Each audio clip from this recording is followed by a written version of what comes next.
वे कौन सी 6 चीजें हैं जो मनुष्य के घर को नरक बना देती है। चाणक्य कहते हैं, अत्यंत कोपः, जिसको अत्यंत क्रोध आता है, जिस घर में अति क्रोधी स्वभाव के लोग हैं, पति भी क्रोधी, पत्नी भी क्रोधी, बाप भी क्रोधी, सासू भी क्रोधी, सबके अंदर बहुत गुस्सा आती है।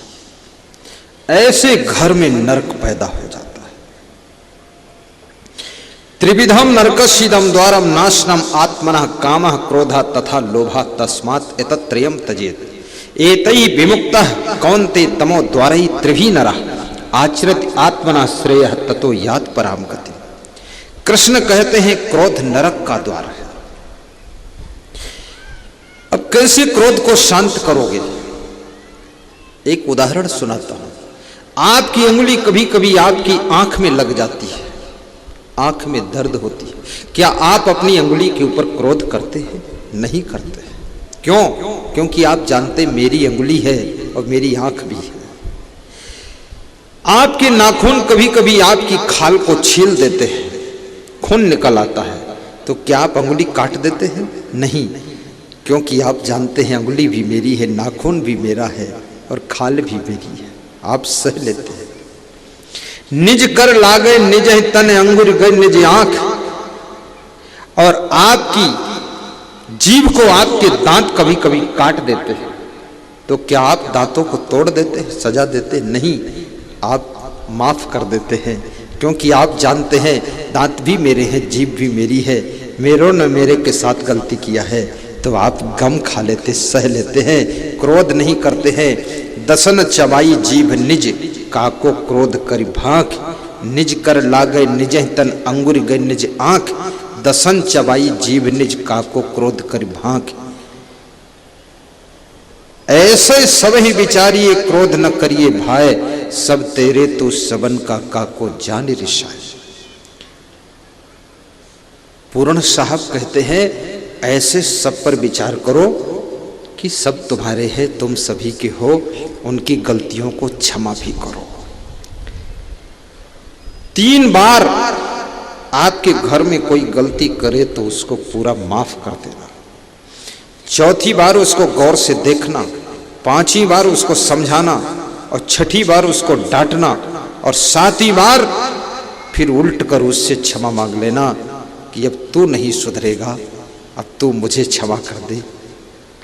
कुछ लोग ऐसे भी होते हैं।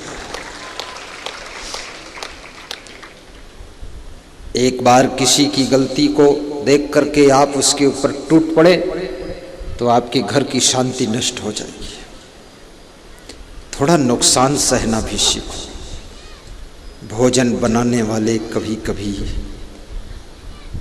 कुकर में ऐसी सेटिंग करेंगे कि स्टीम इतनी भर जाएगी कि कुकर का ढक्कन ऊपर छत में लड़ेगा, सब दाल भात ऊपर पहुंचेगा। गैस सिलेंडर खुला छोड़ देंगे, पूरे कमरे में आग लग जाएगी। बड़े विचित्र लोग गलतियां क्षमा नहीं कर पाओगे तो कमरे में आग लगी तो लगी, आपके घर में आग लगी तो लगी, आपकी जिंदगी में भी आग लग जाएगी। बहुत समस्या है।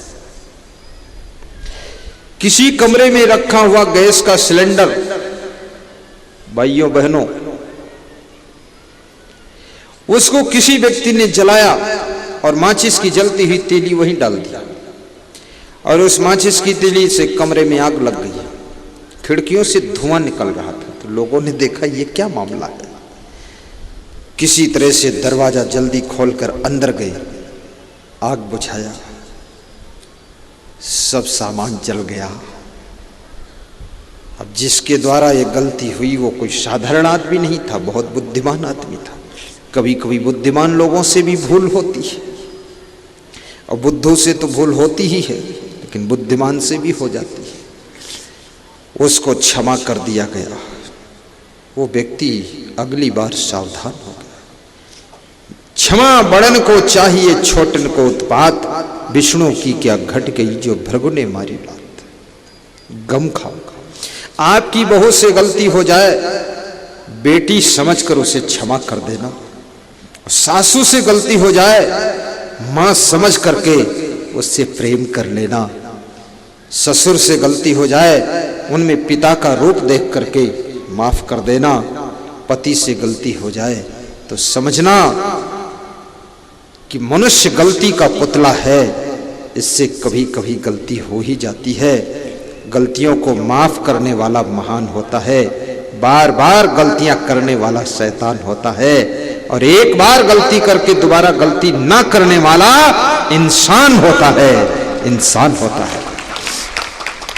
और जिंदगी भर गलती करने वाला सदा परेशान होता है, और दूसरों को भी गलती में गिराने वाला हैरान होता है, और दूसरों का उपकार करने वाला भगवान होता है। किसी के काम जो आए वो इंसान होता है, पराया दर्द अपनाए वो भगवान होता है, और जो गलती न दोहराए वो इंसान होता है, और जो गलती को माफ करे वो महान होता है, और जो गलती दूसरा करे वो अपने ऊपर ले ले वो तो भगवान होता है, भगवान होता है।